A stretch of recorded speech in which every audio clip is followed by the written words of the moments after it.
এই দেখো, জীবনে আর কোনোদিন কচু লাগাবো না ভাই। বাচ্চা ভাই, হ্যাঁ ভাই বলেন। এই যে কচু লাগাইলেন, তা সে কচুর কি খবর কোন দিন একটু? আর কচুর কথা কি বলবো ভাই, কচু তো এবার শেষ। গতবার কচু লাগাইলাম ভাই, যে দাম পাইলাম, এই দামে মনে করেন যে বছরই 10,000 টাকা দিয়ে শাড়ি কিনিলাম। আর এবার তো কচু নেই ভাই, কচু নেই, কচুতে নেই দাম। আর এখন হয়ে যাচ্ছে আমরা মনে করেন যে খাম। তো এই খুব জ্বলায় আছি ভাই জীবনে।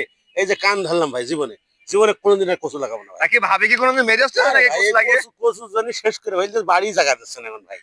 এই তাই কচু আর জীবনে আমি লাগাবো না ভাই। কচু আর লাগাবেন না? জীবনেও কচু লাগানো, যে কান ধরলাম। এই গত বছর এত দাম পেলেন। গত বছর দাম পাইলাম ভাই, এবার আছে যে দাম নেই, এই দাম নেই, কচু আর লাগাবো না ভাই। এই যে তুমি বিচার না হয়, তুমি এই দেখো কান ধরে, এই দেখো উঠা বসা করছি। এই দেখো, জীবনে আর কোনোদিন কচু লাগাবো না ভাই। জীবনেও কচু লাগানো, যে কান ধরলাম। এই গত বছর এত দাম পেলেন।